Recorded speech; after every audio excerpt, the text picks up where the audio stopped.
Everybody's got a to-do list. I have a to-do list, and item number 3 is make to-do list. Did you get it? Drop off the dry cleaning. Pick up some milk. Here's an idea. Let's save hundreds of dollars on car insurance. Now that I really do want to do. And the good thing is you don't have to drop off or pick up anything. All you have to do is go to geico.com, and in 15 minutes, you could be saving 15% or more on car insurance. I'm doing it.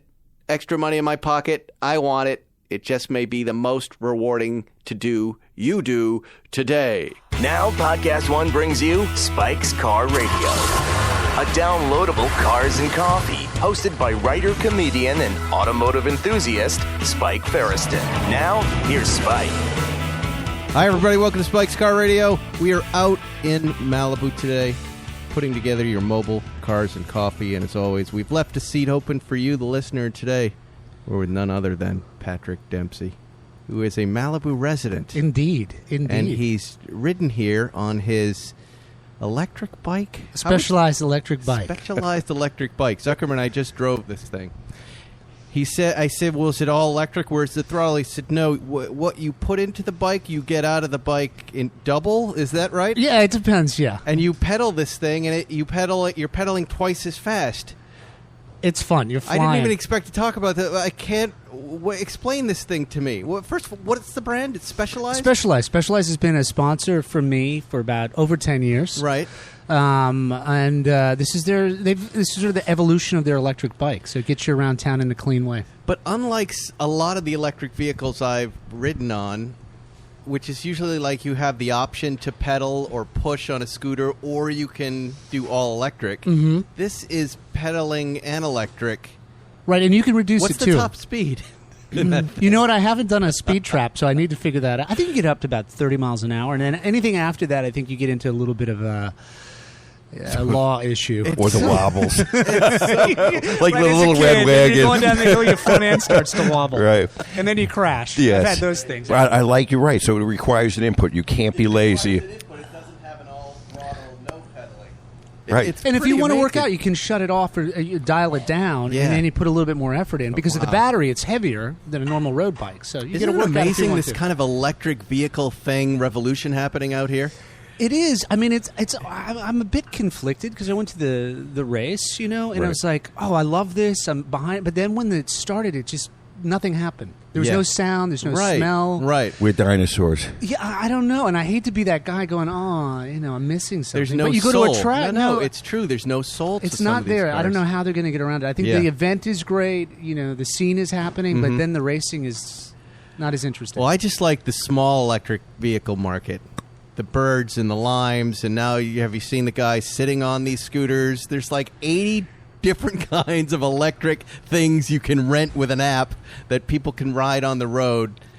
I don't know if either of you follow Bird Graveyard, the Instagram feed. It's where people are taking Birds and Lime scooters and throwing them off buildings and smashing them. It is. I want them all gone. They are a blight on the sidewalks of LA. Anyways, it does not matter. We're here to talk about Real Patrick's cars. new film, Hurley, yeah.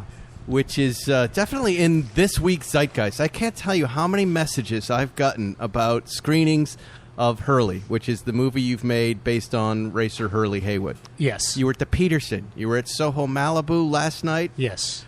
Moe It's said Soho, West Monday Hollywood, there's another Monday? screening. Yeah, we have another one out here next Monday. Oh, with us here. You can start to stream it on the 26th. And where are we doing it? Where are we streaming it? iTunes, Hulu, it's rolling out all over the place. So we've got great support from Orchard, which is our distributor, and they're really behind it. And people like the movie. And Congratulations. yeah, it's good. It's been 5 years in the making. Wow. It started That's it. in 2014 at Le Mans. I brought Derek Dodge, the director, over to Le Mans to do some social media shooting for us, and he's like, this would be an interesting story. You think he would tell his story, Hurley? And I'm like, I don't know. That's really up to him. And it took about 5 years to get it completed. But I think you really helped open his life up to him, and on a personal and on a public level. Yeah, and for his relationship with Steve, his partner, too. I think the two of them, the dynamic has shifted in a really positive way. in great support through Porsche as well. They've been behind this from the very beginning, which is a real testament to the consciousness of that company. Well, let's just back up to Hurley Haywood in general, because I'm guessing there are some folks out there who don't know who he is at all. He's a 5-time Daytona 24-hour winner. Yes. 3-time Le Mans. Won on his first attempt in a prototype. 12 hours of Sebring. 12 hours of he's won everything. He's won everything. Trans Am title. Yes. IMSA GT championship. 23 wins. 3 Norelco Cup championships. That brings back some memories, doesn't it? And 18 IndyCar starts. He's a legend in automotive racing. Absolutely. And he's been part of the Porsche family for how long? God, you get back to Brumos days, so that's 70s. Wow. Yeah. And we get into Peter's story as well. Yeah. Which is really good. Peter Gregg, that is? Peter Gregg. And, you talk a little bit about their dynamic as a team. And, of course, the incident that happened to him in a streetcar at Le Mans with Peter and what happened to him after that. So take us through the film. What does it cover? It covers the beginning of his career, how he met Peter at a rallycross, and Peter recruited him, and then they started racing together and dominating through the 70s. We talk about Hurley's personal life and Peter's as well. And so there's 3 stories going on, and then we talk about Hurley being my mentor as a driver. So we have 3 storylines. We have us racing at Daytona in 2015, Hurley's story, and Peter's story. So as an executive producer, you decide, I want to make this film. You go to Hurley Haywood. He says, I'm in. Yeah, he's in. Which was great to see. I might do the Mission Impossible franchise, or I may do this. And wisely, he took this opportunity, which and is then what? Career-changing. And then, you have a production company. Are you going out to raise the money? Did you go out and sell it first? No, I just self-funded. Between myself and Derek Dodge, the director. We just wrote the checks when we needed to. Wow. Went after the archival footage, which cost us a little bit of money. Right. And the music and the editing, and then travel is always, getting the interviews. Now, when you're doing the archival footage, your licensing footage, did you have to clear any of the other racers that were in there? I mean, how... We got a lot of stuff from Porsche. Veronica Brady, who I worked with on the Velocity piece, I brought her back in on this to get us... she had all the contacts, but Porsche was really forthcoming with all of their archival footage. We have some great stuff of Le Mans, of Daytona, Sebring, and also we found some stuff with Peter, which was really remarkable. Right. So that took us about 3 years trying to getting all that together. Mm-hmm. And Hurley, how long... I haven't seen the film yet. How long has it been known that Hurley was gay? I mean, it was always people knew in the paddock. They knew in racing, but it wasn't like no public out. Yeah, right, no. Right. I mean, he was really concerned about how the fans would embrace that. I was so surprised. I met him over and over again. It was a well-kept secret, but it was an open secret. People knew about it, but no one really talked about it. It didn't really matter. And it was always something. There was always this question: was he involved with Peter or not? We addressed that in the film. And what happened is a defining moment for Hurley when a young boy came into him and had an interview and talked to him about look, I'm concerned about my sexuality, I'm being bullied, I sometimes contemplate suicide, and it really affected Hurley in a profound way. And then that was when he sort of shifted and said, you know what, if I can change someone's life and do something positive with that by me coming out, then that's what I want to do. I think he helped that kid. He did. He got a call from his mother. I mean, he gets into this in the movie. A call from the mother saying, you've made a profound impact on my son's life. You've changed his life. He's much more positive about his outlook in life. And I think that was a real wake-up call in many ways for Hurley. Right, right. Wow, it's an amazing story, isn't it? And of course, the Peter Gregg bit. I mean, that's a whole nother dynamic. Well, when we get into the mental illness at that point with Peter, and had he had someone to talk to, had he changed his medication, it might have turned out differently. Yeah. How long has he been gone now? Is it 20 years? Over 20 years now. Yeah. Over 20 years now. Yeah. Yeah. There is a Peter Gregg car coming up for sale, Zuckerman. I don't know if that. I saw which one is it? Do you know which one it is? It's 74. Who has Carrera. it? Don Ahern out at Porchport? Yeah, Don Ahern texted me. Then just he texted you. Yeah. He is selling. He has that Brumos earlier 911, or in the right. or actually he's got he's got a 93 964. that Brumos built is kind of like a Cup Car RS in their blue, white, and red colors. And then he did mention there's Peter Gregg's 74 Carrera. That'd be a good car to get. Yeah. The preparation on those cars There have been a few, amazing. Peter Gregg cars, and there was a Sportomatic car floating around for a while. Did you ever see that car in tangerine or in orange? And I saw that, and I also saw there was a time there was a few Brumos prepped 73S's that were made into or 70 that were made into RS's for the U.S. market, which would be really cool to get those. Yeah, be fun. Have you ever heard about my plan? It's called Plan Z, where we get a group of guys and we split cars. Oh, really? Yes. Like timeshare? Like yes, Timeshare? yes. And we can I'm not get sure you- how I feel about that. It depends on who had it last. No, right? it works. It's Does us. it work? It's just us. Everybody tries it. That'd be fun, actually. Yeah, it is. It The does. big It problem actually- is, and Patrick Long and I talk about this all the time, is where do you store everything? You start to, you get your collection. Wherever. We need a club somewhere where we can store everything. Well, they float around in different garages. Whoever's got room that's just in there, and if you want it, you just buzz the guy in and they grab it. I like that. Let's get back to Hurley Haywood. You said he was your mentor in racing. Yeah, How does that come about? Like, he'll give you notes. Like, he'll say, okay, here's But what how do you even get in touch with Hurley Haywood? I went over to him when I first started racing. I'd go over to the Brumos paddock, and they were always very welcoming to me, all the drivers there.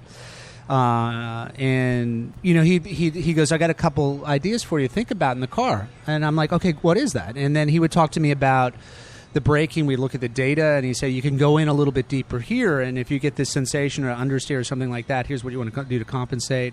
And also the big note, Susie. we got a little soundtrack going on behind us. We're hearing your music over there. It's lovely. That's Susie behind the counter of Bill's. That's hilarious. What were you That's what I love listening about to? this? She's got it.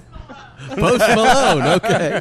It sounded great, but we were listening to this story. And his thing is really about the attitude of endurance racing. It's different than a sprint race, and just being patient and reminding me about that, calming down. And his big thing was like, you know what? Chew some gum, which was Really? Yeah, his big thing was chew gum. What, for your tempo, right? For just calming down and also keeping your mouth so your mouth doesn't dry out. This is now it's changed quite a bit. We have the water bottle and everything like that. But right. And it actually, I became really superstitious. If I didn't have gum before I got in my stint to do my stint, I got really freaked out. Did you have to do something old-fashioned like beech nut? Yeah, exactly like that. So I did that old school. I'm surprised we never got like a campaign out of it because it would have been a great story. But it really made a big difference because when I got nervous, the two things that was breathing would calm me right down, and then chewing the gum and just doing that little ritual before getting in the car. I remember one time I was getting in the car, and it was a night shift at Le Mans, and I couldn't find the gum, and I was panicking. And that's all I could think about was like, where's the gum? And finally I got some gum from some of the guys. I love that. I do is I loosen my fingers on the steering wheel. Whenever I feel the grip, I just kind of lighten them up, even at speed, just nice and easy grip, and that's usually my little signal just to calm down. Calm down, focus, be present. Yeah, breathing brings if you're breathing, brings that heart level down, and if you have anxiety, you're about to go into competition, it's normal to hold your breath, which just drives your heart rate up. Right, especially when you're doing the driver changes and you're in good position. You want to make sure that goes smoothly. Your mind is so active before you get in the car. You have so many scenarios going on that you cannot listen to. And, we talked about visualization of the driver change before getting in. If I could do that, remember to breathe, then the transition helped. And then once you're in the car, it's fine. Everything you're just reacting. Did you ever ask Hurley when he came up with these things, was this something he knew about in the 70s, in the 60s? It sounds very modern in a way. Yeah, because, back in the day, they didn't have the drink bottles in the car. So, you get dehydrated so quickly, especially in the closed cars. So it really helped him, not get that sort of cotton mouth when you're in the car. Wow. And it allowed you to calm down and release some of the tension. What about the visualization and the breathing? Were those later additions? Those came in later, much later. Yeah, interesting. All right, we got to take a little break. We'll be back with more Patrick Dempsey after this. You know what? Everybody, including me, has a favorite pair of jeans. I'm wearing mine right now. That pair that fits perfectly and always looks great. The one you see me in the photograph on Instagram. The pair you wear out at night. At home, on the couch, at work, wherever. their go-to. Do not underestimate the importance of these pants. And no one knows this better than Wrangler, the authority on jeans, using their expertise in comfort and durability. Wrangler jeans are made for the adventurers, the go-getters, folks who like to keep moving, whether you ride a bike, a Bronco, or a skateboard, or if you're the type who walks the earth in search of something, these are the jeans for you. Classic or modern styles, a range of fits at a price that works for you. Vintage re-releases, Wrangler has something for everyone. Visit Wrangler.com and check out their great selection of jeans, shirts, pants, outerwear for men and women. New styles, great fits, Wrangler. Real comfortable jeans. You're listening to Spike's Car Radio. We're back. We always laugh at that moment. That was a You hear great us commercial laugh break, because by the way. It's while longer we're than I recording, anticipated. we leave little breaks for the commercials. But here it sounds like this. We're going to take a little break. We'll be right back. We're back! It's that fast, and everybody scrambles, and everybody relaxes for a second. But I don't like them to relax too much, because then they'll say something really interesting, and then I don't have it recorded. That's the worst, right? When you have that in between, right before you do an interview. Yeah. That's when the interview happens. Yeah, and then when they're calms rolling, they slay, Exactly. it's nothing happens. Let's go back to your beginning. You grew up in Maine. I did. Have cars growing up? Were you in a car family? Or? My dad was really into cars. We was. lived on this place in Turner, Maine, called on this Route 4. Drove through this little village in Maine, and in the summer months, you would see the exotic cars go Right. by, like a lot of Right. American muscle cars, a lot Yeah. of Corvettes. And I remember one summer I saw a Jaguar come through, like it must have been a 120, and completely blown away by the lines of Wow. that car. So that was a big thing for me. My dad was a huge race fan. He also Taproot moment. what's that? The We call it taproot the moment. taproot Yeah, yeah. moment, like that. When the light, one of these moments when the light goes on. For me, it was an AMX. Uh-huh. It's like 6970. Right. Yours is the 120. Yeah, the on one Route that 4. starts it all. You know, it was great. There was this beautiful woman. I remember seeing her driving the car, and I was just hypnotized by that image. You know, It was Yeah. just really sexy and romantic about that. Don't you notice It's so that- out of context with the rest of Maine. I see it all the time now with cars I'm driving, and I'll be on the PCH, and I'll look over. There'll be this little kid up against the window, you know, and you're in something special, and you can just see their eyes light up, and it happens. And Yeah. imagine that somebody will remember that 40, 45, Yeah. however many years yeah, later. really. And it's important too. And if I see a kid or somebody come up, it's like I'll get out of the car if I'm in a parking lot, and I'll let them get in the car, Right. Yeah. because then that's their first moment Right. where you know hopefully it changes them and it gets them connected to the car, Right. You know, and it's nice to see that. Yeah, you're So- the enabler. Yeah, You- the complete enabler. See the that- pusher man is Yeah. Patrick Long. Jaguar. What were you driving in high school? Just whatever you could find, right? Whatever. I got car a was- 280D Mercedes. You did? Yeah, I The found one. Yeah, percolator. because it was in Maine. I remember the glow plug. You had to Right, plug of it in the course. winter. Yeah. So That's a great car. I was performing at this time, and I spent all my money on this. I bought it from a local guy, and Performing where in Maine? it's just I was doing juggling and vaudeville and this like vaudeville circuit. That's right, because you wanted to attend clown college at one point. Yeah, I was Juggalo. rejected. I didn't get into clown college. He wanted to go to clown college. This Ringling guy. Brothers had a clown college in Sarasota, I remember Florida. that. And you had like this form of like 5 pages of like, how do you feel about claustrophobia? Small places, like the clown car, right? How many clowns can you get in the car? And they want to know how you respond and to Really, see in your that sense clown of humor. car And it's like the situation. most ridiculous questionnaire you had to fill out. How do you feel about And a I red didn't get in because I ball was on too the- young. I Come was on. a year This is too such young. a I was 17.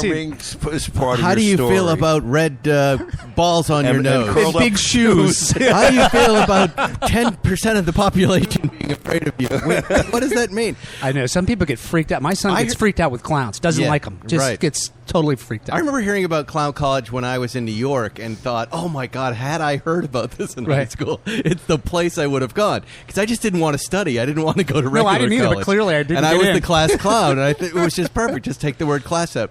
So you were juggling. Wait, this is such a funny tangent. Well, we have to go back. We have to go further back. So Yeah, my dream in life was to be Inmar Stenmark, right? Like the most successful skier in alpine history. Okay.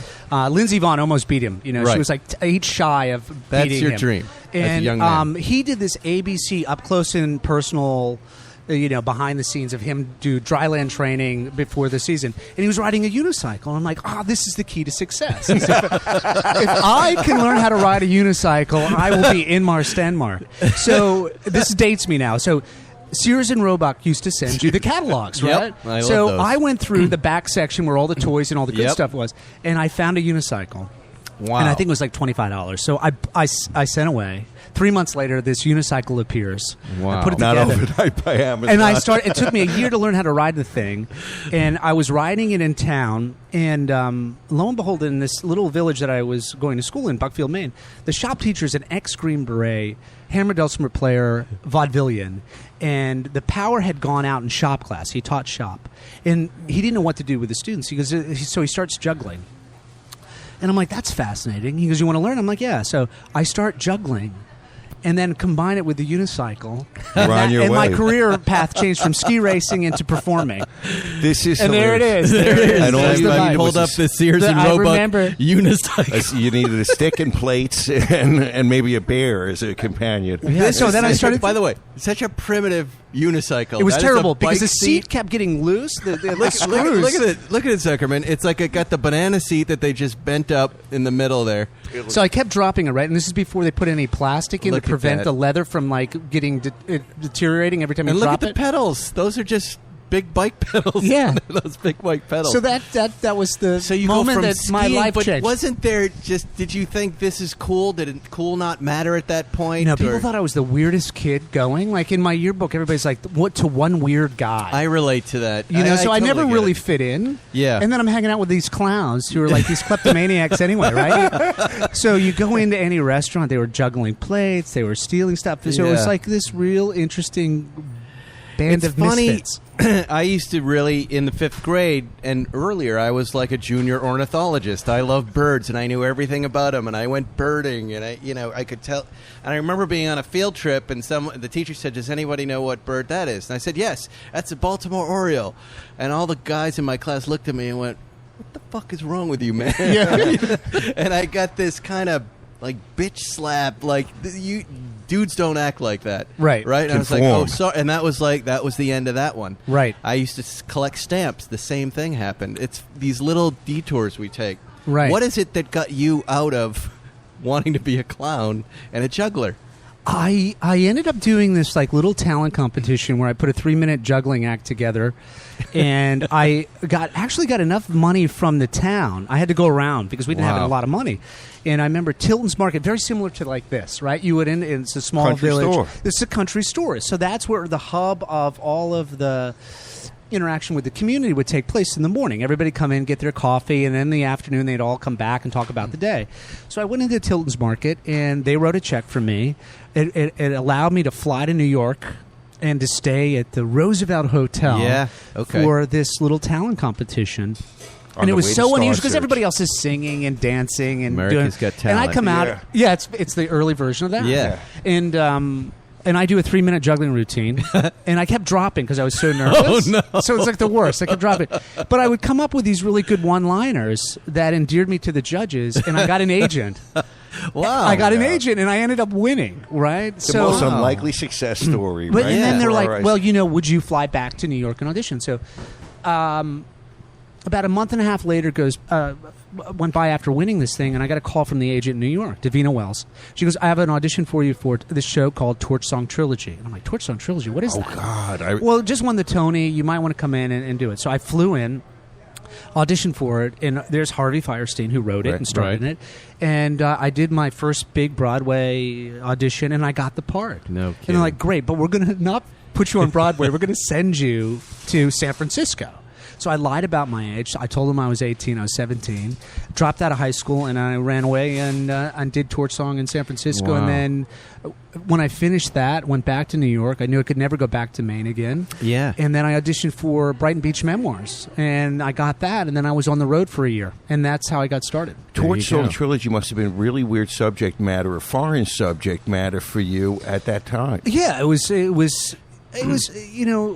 We ended up doing it in San Francisco for like Right. 3.5 months. So I would go from this small little rural town in Maine to this iconic play in San Francisco. Was a complete eye opener. I remember going to the Haight, getting a skateboard and just skating around the city and doing the play at night and going, how Do did I I end remember up here? the play was Yeah. about guys on Fire Island? Is that Yeah, it's gay about a drag community? queen. Yeah. It's about a drag queen, and then he adopts this young kid and sort of takes him in, and I play that character. Right. It's broken up into 3 acts, 3 different storylines, and I come in the 3rd act.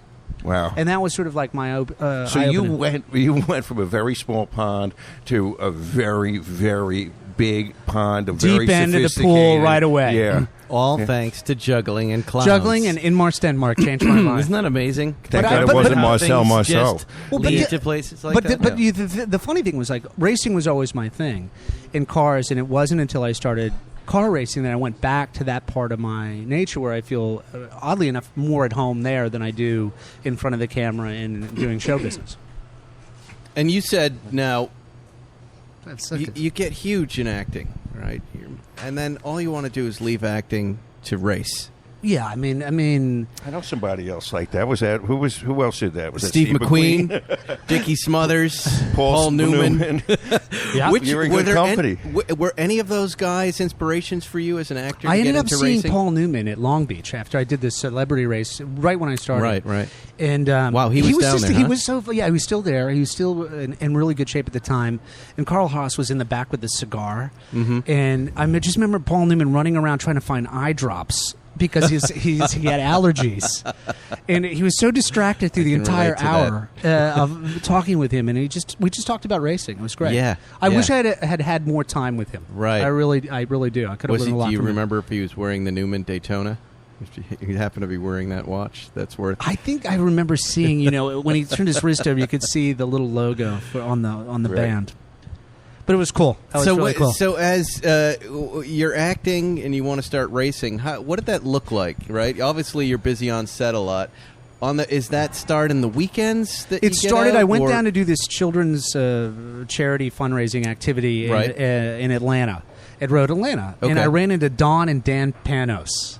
Right. Yep. The most eccentric car guys you can imagine, especially Don. And Danny's like, "You got to come see the cars I'm building." And I'm like, all right.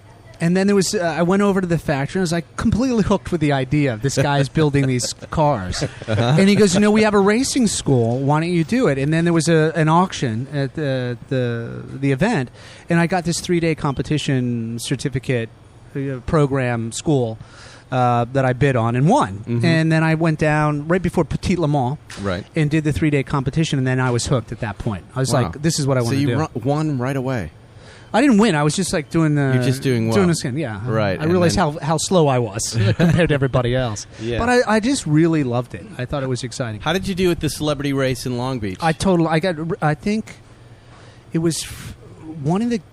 I wrecked in like the final lap. Really? Yeah. Was and it I got Dodge hurt Neons so or bad. It was some the worst ridiculous wreck I've car? ever had in my career. Really? driving. You hurt emotionally or physically? Both. But you know what the problem was? I didn't have a Hans device on, and they didn't make it mandatory, which they should. Right. And I remember getting really, really sore after that. Yeah. And, it was like, it took me a long time to come back. What kind of car was it? It was, what was it? It was, who's the title sponsor? It was not Subaru. Toyota. It was Toyota. Yeah. Well, yeah, Toyota Grand But they Prix. make you race these. Oh, they're front-wheel drive cars, which suck anyway. I can't stand front-wheel drive cars. What's the fun of that? It was fun because we did so much training. We did like 4 weeks of training for a 15-minute race. And who are the other celebrities in quotes? God, I don't remember now. I think it's always such a weird group of people, and then they seed in these real racers. They're like, "Well, wait a minute, and they're in the back." Travis Pastrana, I don't want to race him. He starts at the back and he passes you like midway through the first lap, and then that's it. You're over. I know. It was like no one you really know. Yeah, Well, I heard some Olympians were in it and everything. They did away with the race. There's no race anymore. No. Yeah, they got rid of it. But a lot of people like Gene Hackman. He used to race quite a bit too. Yeah. So he had won it. See, that would be amazing. Yeah. Is he still around, Gene Hackman? He's around. I think he's retired. Let's race him again. Let's get him on a track. But he was doing some prototype racing, wasn't he? Yeah. He did some hardcore racing. No, there were a lot of guys like that. I think James Garner. James Garner was a good, big off-road racer. Yeah. Mm-hmm. And I think he raced, a Lola, right? Didn't he have for his team, he raced Lolas at one point. He also had a crazy, he was racing a Vet at one time, too. Right. Garner had a Corvette. It was I red, know white, he and blue did with Baja stars. quite a few times. That was a big thing for him. So, are you done with racing now? You raced for 12 years, right? Yeah, no, I'm starting to to get back, the itch to get back into it. Right. Took a little break. But you won Le Mans. Won Le Mans as a team owner this last year. Yep. On the podium at Le Mans. Won in What an incredible in the moment. WEC. Won in Japan, which was huge in the wet. And I sort of achieved what I wanted to, and then I was like, to be able to do this full time, you have no personal life, you have no family life, and you're constantly on the road. These guys are always traveling, and I was like, well, how much further can I go? I've achieved my goal. So now for me, I would love to do some sprint races. Super Cup is a lot of fun, and the Porsche Cup, and I'm still very involved with Porsche, and we still have our team in the WEC, which we just won last weekend at Sebring. So it's when good. you're racing Le Mans, yeah, and it's nighttime, and it's 4 a.m. What are you thinking there? How fast are you going? Well, the problem is in the straights there, most right? races you don't have time to think, but the Mulsanne is so long that you really start to think. Your mind starts to wander. So you can't let it go off too far because you have prototypes running around you. And especially in a GT car, you're always racing in your mirrors. You're constantly being overtaken. So how long is your leg of that race? So are you doing double an hour, stints. 2 hours? You're doing 2-hour stints. 2 hours. And then if you've got the pro guys in there like Patrick Long, they're doing triple stints. They're doing 3 hours. Really? Yeah. Wow. And what are the challenges? Like, do you feel the pressure like is immense? It's not so much physically, but mentally, the challenge is really staying focused and staying calm because everybody's watching this race. This is the race everybody wants to be a part of. Yeah. No matter where you're racing, Le Mans is the pinnacle in and a it's racing. a little around the track. It's a little like Woodstock. They're It's just crazy. these racing hippies sleeping in the grass after drinking. Well, the great thing is if waking you up, taking a leak, and looking at the race. And if you've never seen it, you have to see this race. It's like watch nothing Le Mans you've the ever movie seen. because it does capture the essence of the experience, and it really hasn't changed that much. The cars and the technology, but you'll see these guys in these incredible cars, and then they have a tent right next to the car, right? And they're parked out in the field, and they're camping, and it's the most extraordinary event. It really is. And the pressure and to be a part of it and the speeds and the length of the track, and this, I always remember the smells because you can smell everybody cooking. Right. And then the sounds and especially if you're in the car right around midnight. I remember the first time I did it, the fireworks go off, and it scares the shit out of you. You think there's this huge explosion, going over the front straight. And then you get into it. But that's the big thing, is the mental challenge of it. We're trying to focus here. How many times are you... So when you're in the race, how many times are you in the car? You have to have a minimum drive time of at least 6 hours, 6 to 7 hours. So that's 2, 3, 4... You're in the car, you're counting, you're like 3 or 4 times. The first time I did it 4 times. The first time one of our co-drivers got sick. So I was constantly in the car. I was every hour and a half, 2 hours, we were back in the car. Can you sleep in between your stints at all? No, you try not to. Yeah. I mean, because the problem is you get into such a deep sleep, especially in the morning. Right. Once the sun comes out, you fall asleep. It's really hard at that point to get your energy back up. So it takes usually a few laps to kind of go, oh, God, where am I again? Here I'm out here racing. Let's talk racing weight. Yeah, I dropped down. I noticed you got very, very thin. I dropped, I'm currently 165. I got down to 149 when I was racing all the time. 149? Yeah. Wow. Toothpick. Yeah, because you're doing a lot of cardio. How did you do it? Well, you're in the car all the time. Right. No But you bread, didn't no lose- sugar, nothing. What do you mean all the time? So 2 or 3 months before the race? You're just- Patrick Long, who was my co-driver and phenomenal driver. Yeah, we know Patrick. He's been on Spike's Car Radio here. Yeah, he's a great. Yeah, love him. He's an amazing guy. So he was training me constantly. So every week we were either going to Jim Hall, Dirt Fish, sprint cars, anything we could get our seat. So we were driving all the time. But what were you eating? You'd wake up in the morning. I was eating really clean. So I'd get up in the morning and I'd have like a protein shake. I'd go for a run or get on the bike. And then I would go to the gym, just do core training. Okay. So you're doing an hour cardio, let's say, an hour sugar. weights. Absolutely no sugar, no booze. Absolutely no sugar. Nothing. Okay. No bread. No bread, no rice. Yeah, just really clean. How much? Living like how a many monk. raised eyebrows did you get from your wife and her friends? And are you okay? And they're like, you're too thin. You don't look healthy.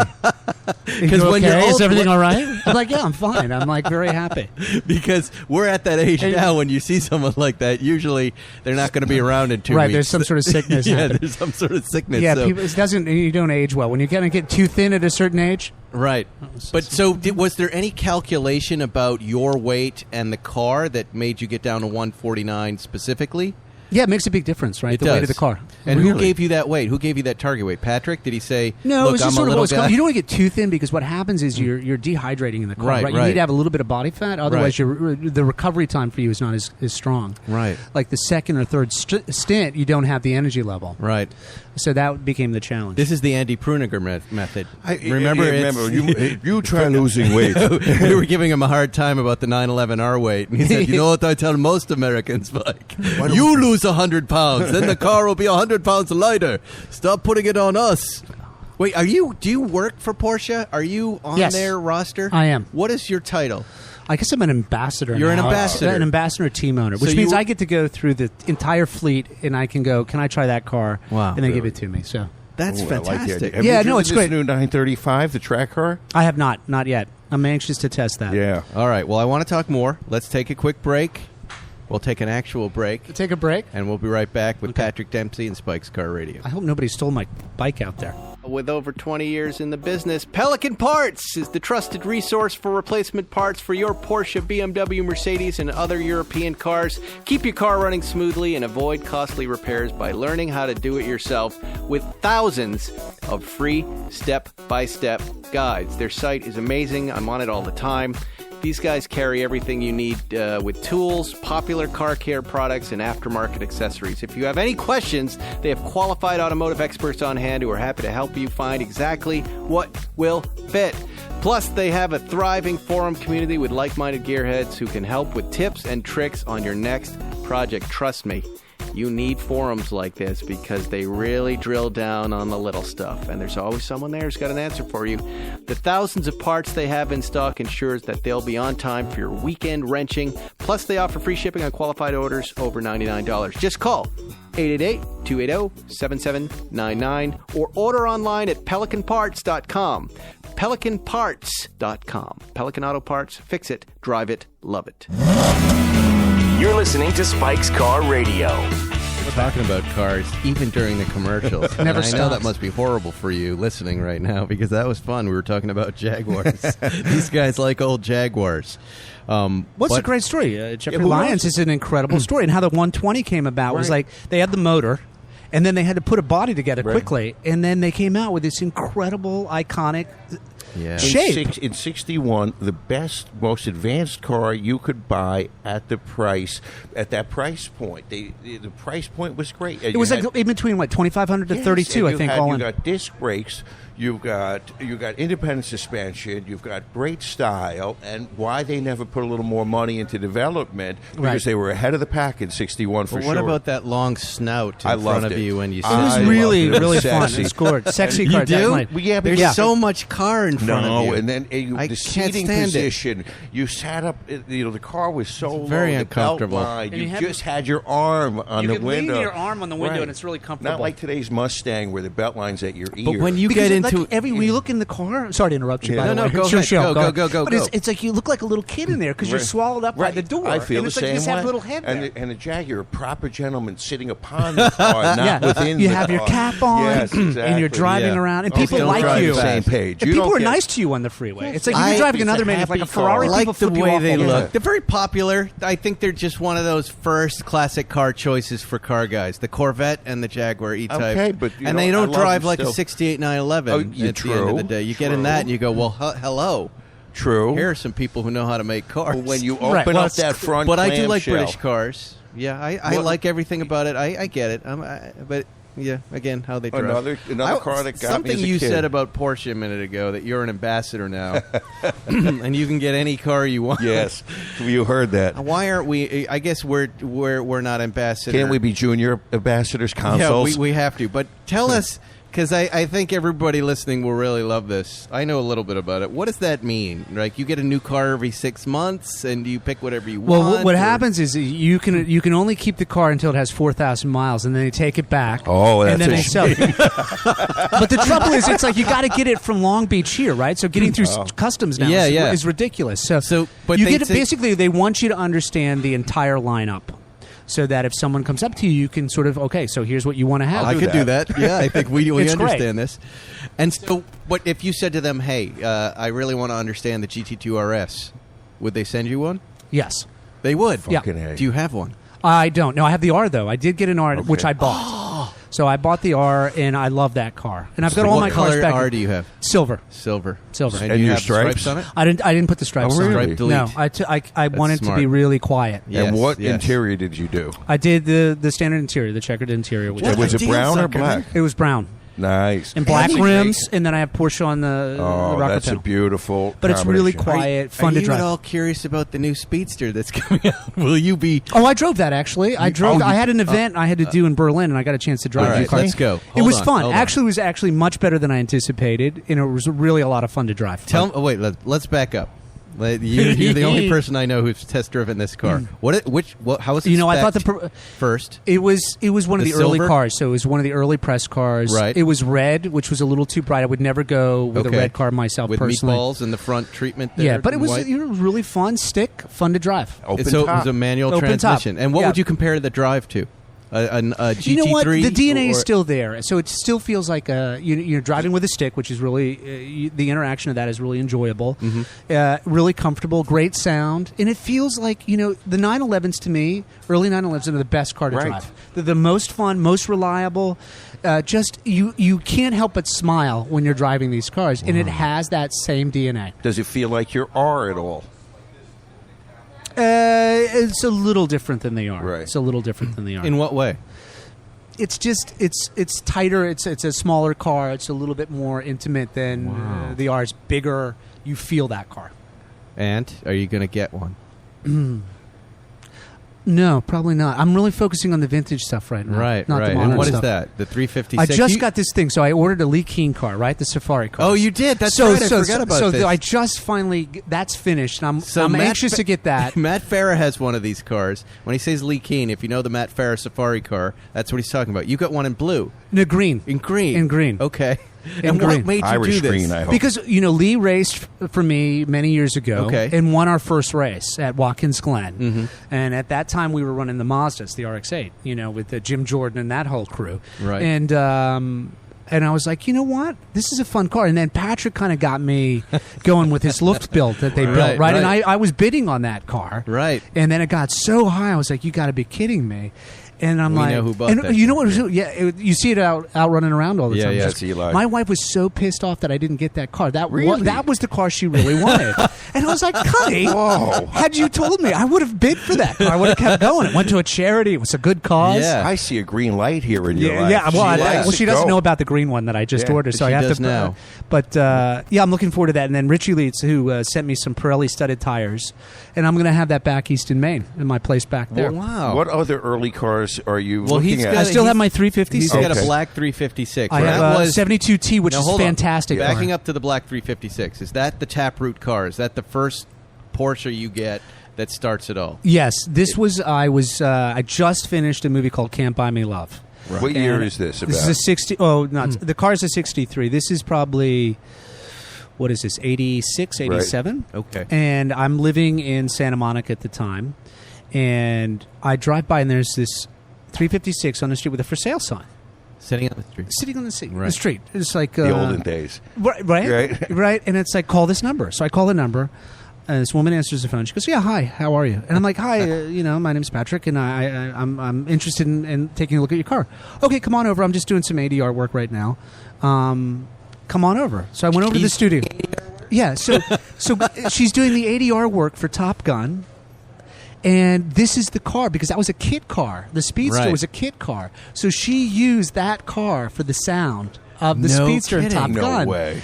And I got it for $10,000. Come on. I paid cash, and that was my entire paycheck So, for that movie. so when we hear the Speedster in So I Top still have Gun, that car today. Right. We're hearing the But sound your of car. Patrick My Dempsey's car. 356. My car's a movie That's the star. sales Wow. point later. Now wait. Isn't that a great story? Top though? Gun. It is an amazing story. There's a second Top Gun coming out though. How do Maybe we I'll get give him your the car R into for that. this new movie? I don't know. I need Do to you just know have it. Tom? I just want to drive by with that. Just Wow, waving that's an at Tom. incredible story. And you still own that car today. Oh yeah. 30 years. Was she I've the rebuilt first- the engine 3 times. You have? I use it as a daily driver. Was she the original buyer of the She was car? the second owner. So I'm Second the owner. third owner of this car. Wow. Yeah. It's a I've great redone story. it so many times. Never Top Gun sell. 356. Never selling that car. Never selling that car. Yeah. And it's fun because it's not too precious. I made the mistake. I restored one car. It was the Jag, a 120. Right. And it was too pristine that I Yeah. was afraid to drive it. It I'm loses never going to its do that. soul, too. Yeah, and that's not what you want to do anymore. Right. And even with so that car I've had for 30 years. We have The ducks. Susie's duck. Is it ducks? What is that? Susie's strangling a duck. Do you know what? behind the What type of duck was that? Do you know? There is a duck quack coming off a phone next to us. But I like when people like hear the sound and they just stare at their phone and let the little sound keep going. That's why it's hard to record out here. I get very distracted. I'm like a little kid, like a puppy with a ball going by. I hear this stuff and I lose my train of thought completely. I love that car story. That's an amazing little story. We talk all the time about just, not only the story, but also just the simple pleasures of a drive. That it's never really about money or a big dollar, automobile. It's just about what do I like to get into and just drive. Takes you. right? Not only are you driving, you but away. it mentally takes you somewhere else, right? Right. It just relaxes you, and it takes the stress what a away. happy moment to remember, huh? A Yep. little success. A little I bit see it of right money. now as I'm driving by. I was definitely heading south, and it was on left side of the street, and I remember seeing the sign. I What was street? Do you remember? Like, God, Is it San was Vicente, somewhere down there. it was That's over right near next- Pico. You know those cross streets Right. that were Oh, over right. there back Okay. when they had the little Yeah. bungalows. Yeah. And there was a little soundstage over there in that area, and I just Wow. had seen it for like a couple of days in a row, and then I finally called It's it. funny. In law school, I was going down 3rd Street by Lorraine and Hancock Park, and there was a 67 Dodge Dart GT convertible with a for sale sign. And I pulled over, and then I had to go to a payphone and call up, and they lived right on Lorraine, and they wanted $1,800 for that car. Right. Done deal, just Yeah. like that. There was so another time. I remember this was before the whole market took off. There was a coupe, and the guy was selling the thing, and this must have been 15 years ago, and he was selling it for like $9,000. Wow. A coupe, 356 coupe, Wow. and I regret not getting that car. Yeah. Well, We all The have this lines on those story. cars. So the next car I got was Patrick Long is like pusher man because he's like, hey, Yeah. I got something for you. I'm He like, really don't send is it to like me. that. Don't send it to me. And then you wait and you're like, okay, send it to me. Send it to me because this is a really good one. I'm like, what is it? Because it's a 72T. In the communication color, which is the tangerine. And I'm Right. like, tangerine? Oh, my God. No, I don't know. I think you And I'm sent like- me that car too. Is this last year? Yeah. Yeah. I think it was. Yeah, Yeah. yeah, yeah. So I'm like, how many miles? Is it original? Yeah. Okay. All right. Let's do it. So I sold one of the race cars. Oh, you bought it. Yeah, so wow. I sold my so I bought the car and it's fantastic. Charming. I love it. And My I wife love drives it. 72. Everybody, the whole there family are gets two in it. agents at CAA who are looking for early 911s, and I sent them the car immediately, and I said, "You better buy. This is the car you've been He waiting passed for." on that, by the way. The gentleman you're talking about. Yeah. We keep sending him cars. Is it and it's Ted? Like, yes. And we're like, Ted, just get the goddamn car. He's like, Does no. so he knows you bought it. I think so. We keep sending him Some cars. of Patrick these- keeps sending him cars all the Some time. of these guys are terminal. They're never going to make a gotta tell decision. Pat. We They're know just so tire many kickers. people who can't just pull the trigger and go. because they don't understand the rule that if it's 80% right, if this Get feels it. good, 75 to 80%, that's as good as it You're gets. dying. It's a home run. And it's such a, They're waiting for that It's a 100%. great investment too, for Yeah. two reasons. Just an investment in your psyche, in a positive Yes. nature, Right. and also just economically, the value of these cars. You don't lose the value, Right. You know, right. and you get to see your money working for you in a positive way, which is Yeah. great. And you get a 72 which has the oil filler door. Yeah, And isn't that great? love that Document, this feature. car is beautiful. And you It's a- look down and you see the gearbox right in the back Yeah, seat. yeah, you can yeah, see there it it all is. You working, take that and the little plate off. sound, the mechanical Yes. sound. Those are and, charming. I And love people it. are nice to you on the freeway. There's no road rage. Who do you hate on the freeway? What kind of drivers? Let's get into it. Let's. Oh, get the into guys that some want to real get really talk here. racy Oh. is always a mistake. The what? The racy guys, the guys that want to race you. The right? racy- And they're usually in a certain brand of car. Yes. And they Which don't know is what it? they're doing, and they don't BMWs? signal. No, it's not. It's the Italian WRX. version. It's like Oh, the Ferrari Lamborghinis guys. and the Ferrari guys. yeah, yes. I don't feel those guys are as bad as the pickup truck guys, some Acura guys, and the BMW and the guys. BMW guys. Yeah, yeah.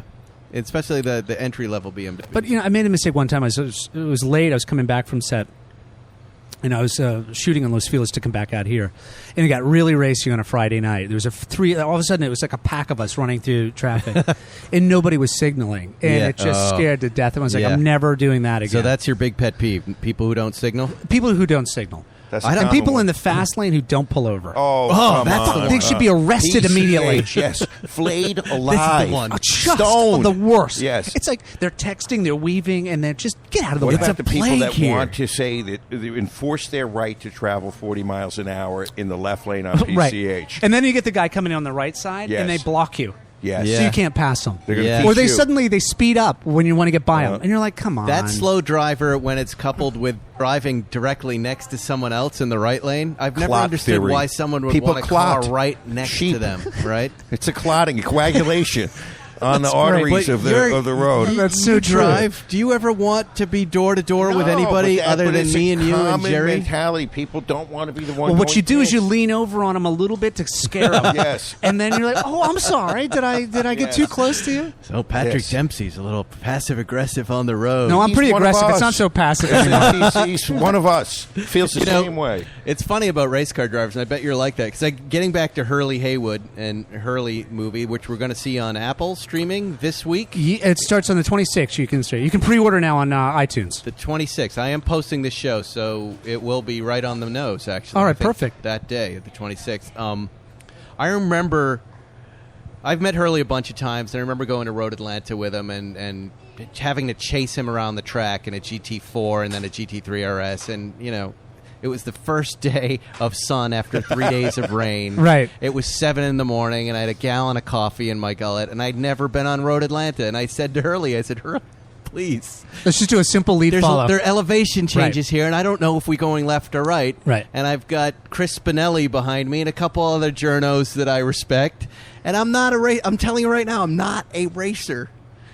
Don't worry, we're going to go easy. And he just took off. He took off. Gone. And I've got a walkie-talkie in the car, and he's like, keep up, keep up. And he's yelling at me, and I'm like, oh, my God. This guy is crazy. Ready to puke. And it's a tough circuit, too. That's a tough circuit. It's a very tough circuit. I remember thinking, Hurley's going to be different, but he's not. He's an animal on the track. Yeah. He's the nicest, kindest man on the side of the so track. So gentle, so quiet, unassuming. And then you put him in a car on a track, and his eyes go white, and boom, it's done. And then I went for a ride-along lap with him, and it was one of those moments I remember. I did it with Mario Andretti, and then I did it with Hurley, and Hurley took us up to speed in the GT3 RS on that track, and boy, was it incredible. You really learn a lot by doing that. It scares the shit out of you, but you're like, oh, this is what the car can do. This is how you brake. This is what the car can do. Tell you what, that's the first time I really felt the wing and what that does in the aerodynamics, but I also felt the edge of the car, which I'd never felt in a GT3 RS, where we're dancing on all four tires right now. Especially you start to when they get into the brake zones, what they can do, and then power down, and then they're on it. They're carrying so much momentum through the corners. Yeah, you learned so much through that experience. We were doing 160, and he was hitting the brakes. You were hitting your brakes way before the passenger seat. That passenger brake foot. No, we're in the. I was doing the ride along with him. We're doing 160 into a turn, and he's doing full braking almost to a stop where you turn left right before you come across the straightaway there. Right, but I felt the ceramics kind of grip hard, loosen for a second, and then grip again. And I said, were you doing that? He goes, no, that's just the way ceramics at their edge. They grip hard, they let go for a second, then grip again. Yeah. Do you know that? Yeah, I mean, a little bit of stuff with the stuff as a street car. So you feel that, and especially in the wet, they're so numb. Right. That there's no grip at first, and then all of a sudden it comes on really quickly. And what's your opinion about the ceramics versus steel? Even on road and track, what do you prefer and why? It's very grippy on the road. It's really sensitive to the temperature in the wet. You have to get used to that. So if it's in the wet or it's cold, it takes a while for it to warm up. And it's really touchy. You go from that car where you're like, and then you go back to the old brakes, and then you're like, there's no brakes. It's not going to slow down. Right. So you get really used to it. So I'm assuming in your R you have ceramics. Yes, I do. Yeah. Absolutely. So how do you feel about squeaking when they say periodic squeaking in those? Yeah, you just have to lean on them a little bit more. We're dealing with that in the GT2 RS and the GT3 Touring. We're getting, and it's really the water vapor and the temperature suckerman. I had a great drive the other day in the GT3 Touring. No squeaks. It got a little cool and wet, and suddenly it's all squeaks. Yeah. And it makes me crazy. So you put ceramics in yours? Absolutely. In everything? Yeah. Right. Oh, there you go. It's fun. Wow, look, absolutely. It's so much fun. The problem is that you're going so fast in these cars, you don't even realize it because it's so comfortable. You're just like cruising along. And you're like, oh shit, That's that GT2 RS. This is a felony right now. If I get pulled over, Have you spent time in the GT2 RS? not enough. No. Yeah. Not What enough. about the new 935? No. Not I've yet. been intentionally not doing that. Come on, Because spend it's like your once money. you fall off. No, once you fall off the wagon, you're all in, and that's the problem. It's like you're like you just can't have one ride. You get one ride, you get deeper Right. and deeper. Right. But One's too I was many and coming a home thousand's last not night, and enough. I was like, oh, I really miss it. And we're talking about our program for next year, and it's like I really want to get back and do some sprint races. Right. Endurance, not so much, but the sprint stuff I really want to do. I miss it a lot. Right. Were you offered a 935? If I could get one, yeah, I would do that. I saw someone sent me the wraps, the liveries They for look those great. cars. Right. $27,000 a piece in all the different liveries. Yeah.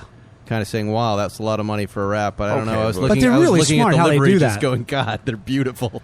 They are a Get you smart little bit company. of- Yeah. at a time. You know, they just keep They pull the reinventing the stuffing wheel. It's like out. a restaurant menu. You're just like, I can't not. What I want that. Everything's I a want la that. carte. It's the Musso and Frank of car dealerships. You got to pay for everything that comes to the table. Right, the baseline, oh, it's easy. Okay, that's good. Then you'll add this, Yeah. and then you add that, and then you do this. And I'll tell Do we you what know else, anyone who Zuckerman. got a 935? What's that? Do we know anyone who got a 935? Not yet. I'm sure we do. I'm sure we just don't know that we know them. we're just gonna, If it's one day someone- you're going to look up and you're going to see it on the road, and you're like, ah, Yeah. You can't register those on the road. no. They're probably. just race cars. I think if they did that, I think everybody would jump in one of That'd them. be fun, wouldn't it? Yeah. Oh, God, yeah. You know, by the way, last Hit week this people. Yeah. we had our friend on Instagram reaching out to us with that little scoop about the GT2RS. Yes. I want to tell you, Zuckerman, Were we I'm the a little first? embarrassed about that. No, he apparently sent this to everybody. Oh. He apparently sent. I've seen it now on Car Scoops. I saw it on Jalopnik. I saw it in Road and Did you Track. hear this, Patrick? No, tell me this. Why, without having going into the story again, because we've already told it on the podcast, I'm just saying, again, Zuckerman, we have to be careful about these scoops as they come in. Because they're not really scoops. Yeah, we have to. I have to ask another question. Have you sent this to anyone else? Yeah, there you go. Because this time we verified. This time we went, all right, let's dig in a little bit, and we got the verification that it's a true story. We'll tell you the story after we're done here. We're almost done. But we have to now say, who else did you send this to? Because Good now point. Learning curve. Today, as we're recording this, we posted that episode, and we're a day or two late to the news. So, Right. So listeners, just know that we had it first. And dude on Instagram, send it to us by its nobody else. We want the scoops. We As want if he's going to get scoops. another one out of Brazil. You His, think? his You never scoops know. are done for life. If James Cameron does dig one of these GT2 RSs up at the bottom of the sea, he might have a scoop. Anyway, Patrick, Yes. thank you so much for doing this. Thank Well, you. thank you very much. This We're is a super real excited pleasure. about the film. Again, if you want to see Hurley, you're going to see it. Yes, it's going to be on iTunes. You can get it now on the 26th. It's an incredible story, and he's an incredible guy. We wish you much success with it. Thank Will you. we be winning awards with this? Are you Yes. eligible for I don't know. Oscars I and- don't know. I Come just on. hope people watch it. I'd just be happy if we get a good following. Did you take it to festivals? Do you do We that? did a couple festivals, yes. We've Wow. done a few festivals, and the response has been very positive. Wow, that's excellent. Yeah, I'm excited about it. It's Wow. good. It's been a long journey. Yeah, Awesome. 5 You know, years. we're going to see Hurley up, and Porsche just said they were bringing Hurley up to Pebble. Are you coming up to Pebble this year? I'd like to this year. I've missed it the That'd last be few good. years. Well, maybe we'll have you guys up. We'll do a little. Why don't you do a talk with little Hurley up Q&A there? and Yeah. promote the film up there? That would be perfect. Very good. Yeah. All right, Zuckerman, you have anything to add before we go? Can you still ride a unicycle? I can actually. Okay. I can. It's a little scarier now. The falls aren't as fun, Yeah. but I can still do it every now Let's and then. do it. Let's now, the three of us. We should do a race. Start an electric unicycle Too bad. That's correct. and make some money and get in on this. I've got the right idea. Yeah, that's a $1 million idea There you right go, there. ladies and gentlemen. Unicycle Swiggins. We will see you next week on Spike's Car Radio. Thank you.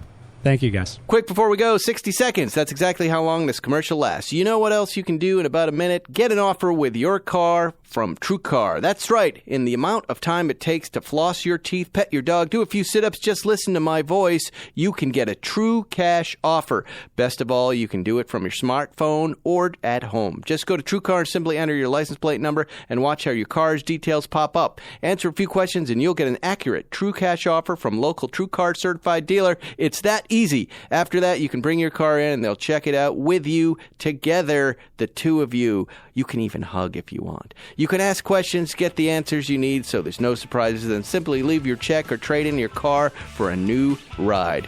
So when you're ready to experience a new, better way to sell or trade in your car, check out TrueCar today. Thanks for listening to Spike's Car Radio. Download new episodes every Wednesday on the Podcast One app or subscribe now at Apple Podcasts or PodcastOne.com. March Madness is upon us, and Dan Patrick has you covered. I probably wouldn't do the hat because I don't want to mess up the hair. Join Dan and the Danettes as they keep up with every twist and turn in the NCAA tournament on the Dan Patrick Show. Every day, hear the hottest takes and the biggest celebrity interviews from the world of sports and entertainment. It's as cocky and confident as Baker Mayfield is. Don't miss the madness on the Dan Patrick Show, right here on Podcast One. Hey guys, time to get in on the action for the biggest moments in basketball with Prize Picks, America's #1 fantasy sports app. Just select 2 or more players, pick more or less on their projections, place your entry, and win up to 100 times your money. Right now, Prize Picks will match your first deposit of up to $100. Just download the Prize Picks app and use the code GET100. That's code GET100 on Prize Picks for a first deposit match of up to $100. Prize Picks. Pick more. Pick less. It's that easy. You love podcasts, the stories, the laughs, the unexpected turns. But when this episode ends, the silence starts. Not anymore.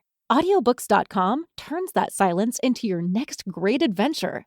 With over 450,000 titles, from bestsellers to hidden gems, your love for listening just found its new best friend. And because you already know the joy of audio, we're giving you 3 free audiobooks to start your journey. Imagine your favorite podcast, now with unlimited episodes. That's audiobooks.com. Keep the story going. Sign up for your free trial at audiobooks.com/podcastfree today. Because for podcast lovers like you, the end of an episode is just the beginning. That's audiobooks.com/podcastfree.